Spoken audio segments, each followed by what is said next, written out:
السلام علیکم گرلز. آج ہمارا ٹاپک ہے economic deprivation of the Muslims in India. Urdu میں ہم اسے کہیں گے ہندوستان میں مسلمانوں کی معاشی بدحالی. اور یہ آپ کی ایکسرسائز کا لاسٹ کویشچن ہے, اس کا پارٹ 1 کا آنسر ہے.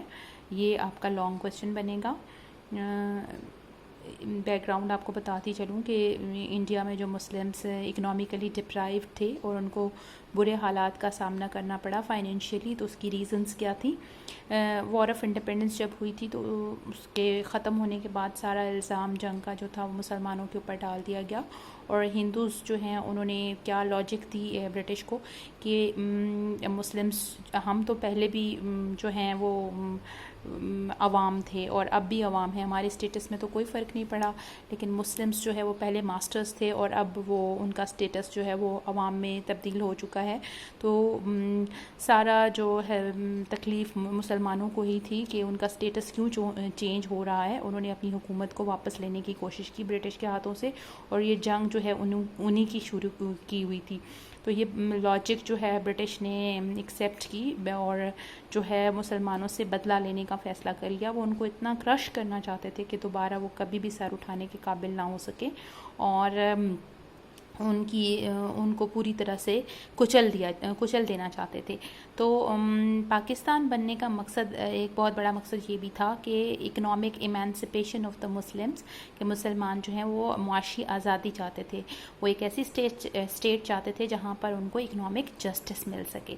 تو وہ کون کون سے پرابلمس تھے جو مسلمس کو انڈیا میں فیس کرنے پڑے اکنامک پرابلمس.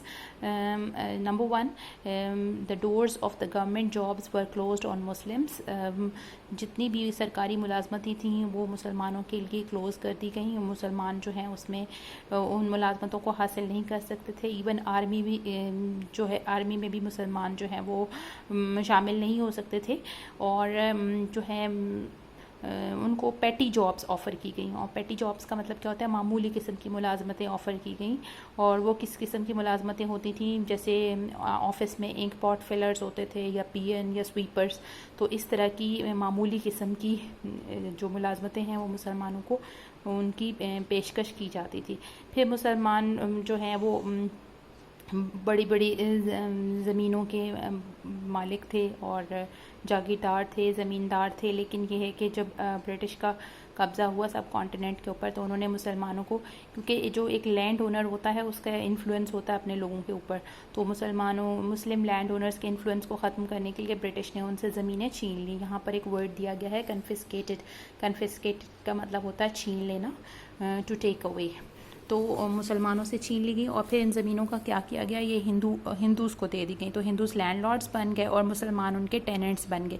ٹیننٹس کون ہوتے ہیں, جو مزارع, جن کو ہم کہتے ہیں مزارع اردو میں, یعنی جو زمین پر کام کرتا ہے لیکن وہ زمین کا مالک نہیں ہوتا. تو پھر اس کو معمولی معاوضہ کام کرنے کے بدلے ملتا ہے. اور ظاہر ہے مسلمان جو ٹیننٹس تھے لینڈ لارڈز کی طرف سے ان پر بہت زیادہ ظلم کیا جاتا تھا.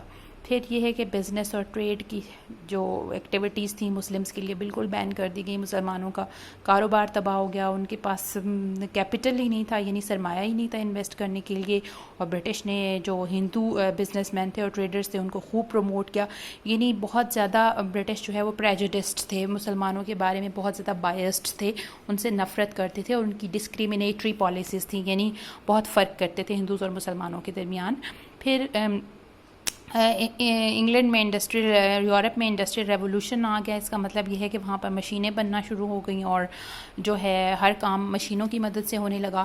انڈسٹریز میں چیزیں تیار ہونے لگی. اب انڈیا جو ہے وہ گولڈن اسپیرو کے نام سے جانا جاتا تھا یورپ میں, یعنی یہاں سے را مٹیریل جو ہے وہ لے کے جاتے تھے برٹش. انگلینڈ کی انڈسٹریز میں اس کو فنش گڈز میں کنورٹ کرتے تھے اور پھر دوبارہ بیچنے کے لیے انڈیا میں لے کے آتے تھے.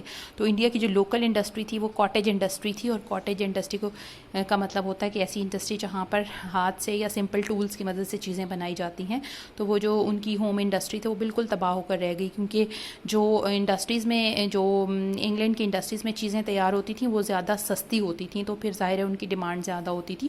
تو لوکل انڈسٹری جو ہے وہ ماڈرن انڈسٹری کے مقابلے میں بالکل تباہ ہو کر رہ گئی. اور مسلمان بھی کاٹیج انڈسٹری سے وابستہ تھے, تو پھر ان کو بھی بہت زیادہ نقصان ہوا اس چیز کا. پھر یہ ہے کہ جو انڈین پروڈکٹس تھیں ان کو کہاں پر بیچا جاتا ہے، انڈین پروڈکٹس کی کوئی ڈیمانڈ نہیں تھی، نہ برٹن میں نہ یورپ میں، وہ تو خود مشین سے چیزیں بنا رہے تھے، تو پھر انڈین گڈس کی جو ٹریڈ تھی اس سے مسلمان بھی وابستہ تھے. اب اس ٹریڈ میں بہت زیادہ لاس ہوا مسلمانوں کو، کیونکہ جو ہے وہ ٹریڈ مارکیٹ ان کو اویلیبل نہیں تھی، اس وجہ سے بے روزگاری پیدا ہوگی اور مسلمان اس کا بدترین شکار ہو گئے.